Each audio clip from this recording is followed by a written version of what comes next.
मैं हूँ कृष्ण और हम साथ में जावास्क्रिप्ट सीख रहे हैं। हमने फॉर ईच फंक्शन के बारे में अच्छे से डिस्कस कर लिया and now we going to our next topic and this is mapping. अभी हम मॉडर्न जावास्क्रिप्ट के कुछ बेहतरीन फंक्शंस देख रहे हैं जिसमें से हमने मैप को डिस्कस कर लिया। ठीक है, अब आप श्रृंखलाबद्ध तरीके से आएंगे तो आपको ज़्यादा फायदा होगा अगर आप इस टॉपिक पर आए तो। और इस टॉपिक को भी सिर्फ आप समझना चाहते हैं तो कोई बात नहीं, हम इस टॉपिक को ही समझते हैं। तो पहले एक इम्पॉर्टेंट लाइन लिखा हुआ है उसको पढ़ते हैं। लिखा हुआ है मैप। मैप लिखा हुआ है कि हर एलिमेंट को ट्रांसफॉर्म करके एक न्यू एरे बनाता है। यानी कि मैप जो है थोड़ा इसके सिंटेक्स पर ध्यान देते हैं। सिंटेक्स ठीक है, तो ये कांस्टेंट या लेट अब जो आपका मन है, ठीक है। तो ये एक एरे, सबसे पहले एरे हम लेंगे, ठीक है। एक वेरिएबल डिक्लेयर करेंगे वो भी एरे टाइप का जिसमें हम न्यू एरे को स्टोर करना चाहते हैं। इस पर थोड़ा ध्यान रखें। जिस एरे पर हम मैप फंक्शन, यहाँ पर ओल्ड एरे हमने नाम रखा है, यानी जिस फंक्शन पर हम एरे जो है अप्लाई करना, माफ कीजिएगा, जिस फंक्शन पर हम मैप फंक्शन अप्लाई करना चाहते हैं उसका नाम, उसका डॉट मैप, उसके बाद पैराथेसिस, और उसके अंदर हम एक ये पैराथेसिस हमने दिया है और उसके अंदर एक हमने फंक्शन रखा है। फंक्शन के अंदर थ्री पैरामीटर्स हम मेरे पास रहेंगे, एक करंट वैल्यू, इंडेक्स और एरे। आइए समझते हैं कि हर एक वैल्यूज क्या कह रहा है। करंट वैल्यू, एरे को एलिमेंट जो अभी प्रोसेस हो रहा है।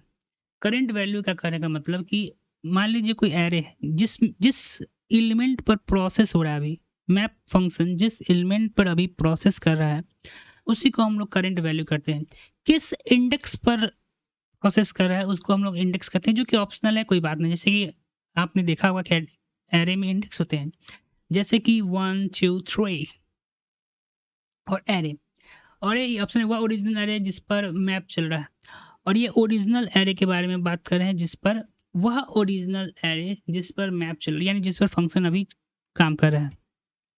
जब एग्जाम्पल को हम देखेंगे तो हमारा कंसेप्ट जो है और अच्छे से क्लियर होगा। जैसे कि देखो यहाँ पर एक हमने नंबर लिया है, ठीक है। यहाँ पर एक नंबर लिया है जिसका नंबर नाम का एरे लिया है जिसमें 1 से लेकर 5 तक हमने वैल्यू स्टोर करी। यहाँ तक कोई दिक्कत नहीं। एरो फंक्शन के साथ मैप यूज करें, यहाँ पर एरो फंक्शन के साथ मैप को यूज किया। डबल नंबर, जहाँ पर एक और एरे हमने डिक्लेयर किया जिसका नाम है डबल नंबर, जहाँ पर नई इस पर जो हम ऑपरेशन करेंगे और उसका जो नया वैल्यू होगा उसको हम जो स्टोर करवाएंगे, ठीक है। इसलिए हमने इसका नाम रखा है डबल नंबर एरे। अब नंबर डॉट मैप हम लिखेंगे और उसके अंदर एक पैराथेसिस हम लिखेंगे और उसके बाद हम क्या करेंगे, इस पे एरे को अप्लाई करेंगे, ठीक है। नम देखो, यहाँ पर नम हमने एक पैरामीटर बनाया है जो कि प्रत्येक वैल्यू को मैप यहाँ से लाकर इस नम में स्टोर करेगा। यहाँ पर फंक्शन अप्लाई होगा और फिर जाकर इस वैल्यू इसमें से स्टोर होगा, ठीक है। तो यहाँ पर जब पहले ठीक है, तो ये ऑपरेशन सबको यहाँ पर क्या कर रहा है, नम को सिर्फ 2 से मल्टीप्लाई कर देना है। 2 से मल्टीप्लाई हम करेंगे और उसके बाद कंसोल डॉट लॉग में इसको जब आउटपुट कराइएगा तो 2 4 6 8 10 आपको मिलेगा, ठीक है। फिर कंसोल डॉट लॉग नंबर पर आते हैं। यहाँ पे जब पुराना वाला हम आउटपुट करते हैं तो ओरिजिनल एरे चेंज नहीं हुआ, तो इसमें जो है ओरिजिनल एरे चेंज नहीं हुआ, हमें समझ में आ गया। अच्छा, एक चीज़ अब तुमको और मैं समझाता हूँ यहाँ पर कि फॉर ईच फंक्शन भी तो सेम काम कर रहा था, पर डिफरेंस क्या है, मैंने उस समय, आप शायद इस वीडियो पर आए होंगे तो कोई बात नहीं, लेकिन इस जब फॉर ईच फंक्शन मैंने समझाया था तो वहाँ मैंने कहा था कि फॉर ईच फंक्शन जो है रिटर्न नहीं करता है, लेकिन यहाँ पर जो आप देखेंगे मैप जो है वो वैल्यूज़ को रिटर्न कर रहा है। तो यही बात थोड़ा हमको पकड़ना है। बाकी सेम प्रोसेस देखिए, जो फॉर ईच कर रहा है वो मैप भी कर रहा है, हर एलिमेंट को लाकर फंक्शन में डाल, मतलब पैरामीटर यानी फंक्शन जो क्या है उसमें डाल रहा है। लेकिन यही एक इसमें डिफरेंस है कि ये रिटर्न वैल्यू को रिटर्न कर दे रहा है, लेकिन हमारा जो फॉर ईच फंक्शन है वो वैल्यू को रिटर्न नहीं करता है। अब यहाँ पर एक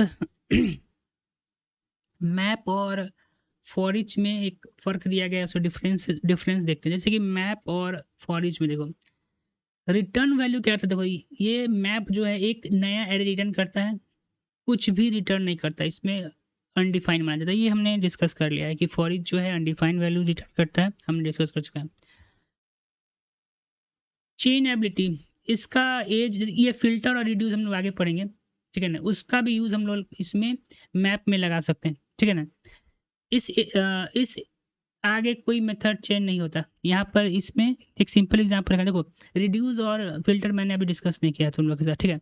लेकिन आप जो है मैप के साथ फिल्टर जो है ना, वही एक स्पेसिफिक वैल्यू को निकालने का काम आता है, रिड्यूस भी वही काम आता है, लेकिन थोड़ा हल्का डिफरेंस है, जब हम लोग डिस्कस करेंगे तो अच्छे से देखेंगे, ठीक है। तो सिर्फ करना कि चेनिंग में इस्तेमाल नहीं होता है और यहाँ चेनिंग में इस्तेमाल होता है। चेनिंग करने का मतलब जैसे मैप लगा है ना, मैप के बाद भी एक और डॉट लगाकर फिल्टर फंक्शन लग जाता है, इससे ये देखेंगे तो समझ में आएगा अच्छे से, ठीक है। मेन यूज देखो, जब डाटा को ट्रांसफॉर्म करना हो, नया एरे चाहिए हो, ठीक है, जब डाटा को नया डाटा हमको चाहिए हो तब हम उसको यूज करते हैं। जब हैज एलिमेंट पर कोई एक्शन ऑपरेशन, सिर्फ ऑपरेशन अप्लाई करना हो एरे पर, नया डाटा हमसे मतलब है नहीं, तो हम फॉर ईच का इस्तेमाल करते हैं। तो ये सब थोड़ा ध्यान रखना होगा।